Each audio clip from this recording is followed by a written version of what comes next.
قیامت کے دن اللہ فرمائے گا ابن آدم سے کہ میں بھوکا تھا، مجھے کھانا نہیں کھلایا، تو بندہ کہے گا مالک تو خود رازق، تو خود پالنے والا، تو خود عطا کرنے والا، بھلا آپ کو کھانا کیسے کھلاتے؟ فرمایا میرا فلاں بندہ بھوکا تھا، اگر تو اس تک پہنچتا، اس کو کھانا کھلاتا، تو فرمایا میری رحمتیں وہاں اتر رہی تھی۔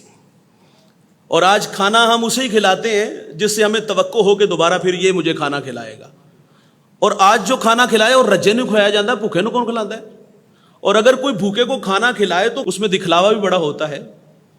تو ہمارا کہنا ہے کہ کھانا ایسے زاویے میں کھلاؤ کہ اس کی عزت نفس کا خیال بھی تو رکھا جائے نا، اس کو ذلیل کر کے تو نہ کھانا کھلایا جائے۔ تو فرمایا میں بھوکا تھا، کھانا نہیں کھلایا۔ کہا مالک تجھے کھانا، تو خود رب العالمین، تو خود عطا کرنے والا۔ کہا فلاں میرا بندہ بھوکا تھا، اگر تو اسے کھانا کھلاتا تو میری رحمتوں کو وہاں پاتا۔ اللہ فرمائے گا میں بیمار تھا، تو میری عیادت کے لیے نہیں آیا، تو وہ مالک سے عرض کرے گا مالک تو بیمار؟ فرمایا فلاں میرا بندہ بیمار تھا، اگر تو اس تک پہنچتا تو میری رحمتوں کو وہاں پاتا۔ پھر اللہ فرمائے گا کہ میں پیاسا تھا، مجھے پانی کیوں نہیں پلایا؟ تو وہ کہے گا مالک تو پیاسا کس طرح؟ تو اللہ فرمائے گا فلاں میرا بندہ پیاسا تھا، اگر تو اس کو پانی پلاتا تو میری رحمتوں کو وہاں پاتا۔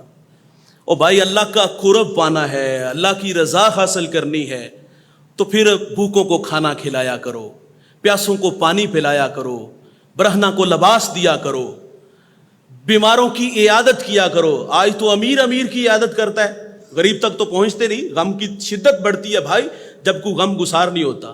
غم بانٹنے والے ہوں تو غم غلط ہوتا ہے۔ ایک دوسرے کے حال سے واقف رہا کرو یار، ایک دوسرے کی دل جوئی کیا کرو۔ میرے نبی کا عمل تھا، 3 دن اگر کوئی مسجد نبوی میں نہیں نہ آتا تھا تو حضور اس کے گھر تک تشریف لے جاتے تھے۔ ہمارا تو کوئی مر بھی جائے عزیز دوست تو ہمیں سال خبر نہیں ہوتی۔ اللہ کے حبیب صلی اللہ علیہ وسلم ایک دن فرماتے ہیں کہ آج کس نے کھانا کھلایا؟ صحابہ کا جرمٹ تھا۔ تو حضور نے حکم دیا تو سیدنا صدیق اکبر اٹھ کے کھڑے ہو گئے، ورنہ ان کا مزاج تھا کہ وہ کھانا جب لوگوں کو کھلاتے تھے تو ایسے زاویے میں کھلاتے تھے کسی کو پتہ بھی نہیں لگتا تھا، یہ ان کا مزاج تھا۔ وہ تو بڑھیا کے گھر میں جا کے مشکیزیں بھرتے تھے، اور تو بڑھیا کے گھر میں جا کے جھاڑو دیتے تھے، وہاں صفائی ستھرائی کرتے تھے، پاؤں میں جوتے بھی نہیں پہنتے تھے، یہ ان کا مزاج تھا۔ اور ایک بوڑھا نابینا صحابی، آپ اس کے گھر میں جا کے اس کی خدمت کیا کرتے تھے۔ جب سیدنا صدیق اکبر دنیا سے چلے گئے تو حضرت عمر فاروق اس کے گھر تک پہنچے تو فرماتے ہیں اس کی خدمت میرے کندھوں پہ۔ آپ نے روٹی پیش کی تو کہا لگتا ہے وہ پہلے والا آدمی نہیں۔ کہا تم کون ہو؟ کہا تمہیں اس سے کیا، کوئی بھی ہو؟ کہا یار تو وہ نہیں لگتا جو پہلے خدمت کرتا تھا۔ کہا اس کی عادت کیا تھی؟ وہ کہتا ہے وہ مجھے روٹی چبا کے دیتا تھا۔ کہا آج مجھے چبا کے نہیں دی گئی تو لگتا ہے کہ بندہ بدل گیا ہے۔ تو حضرت عمر فاروق کی آنکھوں میں آنسو، وہ تو چھپ کے خدمت کرنے والے تھے، وہ تو کسی دوسرے بندے کو پتہ بھی نہیں لگنے دیتے، لیکن حضور نے فرمایا کہ آج کس نے کھانا کھلایا؟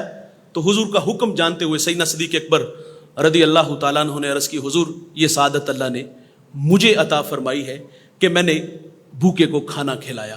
حضور نے پھر سوال کیا کہ آج کس نے جنازہ پڑھا؟ تو سیدنا صدیق اکبر رضی اللہ تعالیٰ عنہ نے عرض کیا کہ حضور میں نے جنازہ پڑھا۔ امیروں اور غریبوں کے جنازے آپ دیکھتے ہو سائز کتنے بڑے اور چھوٹے ہوتے ہیں، کیونکہ ہم مفاد پرست لوگ ہیں، ہمارے تعلق مفاد کے ہیں۔ وہ رضا والی کہانی شاید کہ کچھ ختم ہو گئی تو سیدنا صدیق اکبر نے عرض کیا حضور میں نے جنازہ پڑھا۔ تو حضور فرماتے آج کس نے بیمار کی عیادت کی؟ عرض کی حضور میں نے عیادت کی۔ حضور نے فرمایا آج کس نے روزہ رکھا؟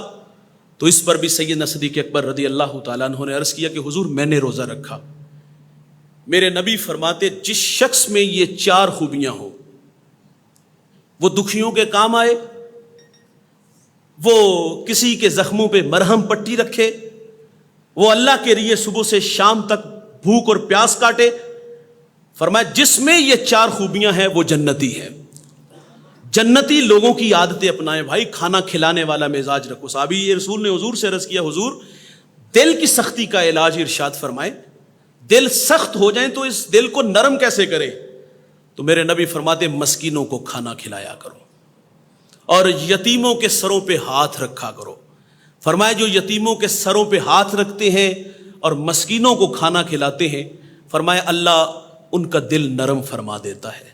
دل کی نرمی چاہیے تو مسکینوں میں بیٹھا بھی کرو۔ ہم تو سٹیٹس کو باہر رکھتے ہیں نا، کبھی کبھی ان لوگوں کے ساتھ بھی وقت گزار کے دیکھا کرو، کبھی کبھی ان ماڑے لوگوں کے ساتھ بیٹھ کے چائے پیا کرو یار، کبھی کبھی ان کے ساتھ گپ شپ لگایا کرو۔ ان سے کبھی کبھی مشورہ بھی مانگا کرو، ان کی دل جوئی کیا کرو، یہ بڑے لوگوں کی نشانی ہے۔ تو فرمایا اگر دل کو نرم کرنا ہے، سخت ہو گیا ہے، تو فرمایا مسکینوں کو کھانا کھلایا کرو اور یتیموں کے سر پر ہاتھ رکھا کرو۔ فرمایا اللہ دل کی سختی بہتر فرما دے گا، دل نرم فرما دے گا۔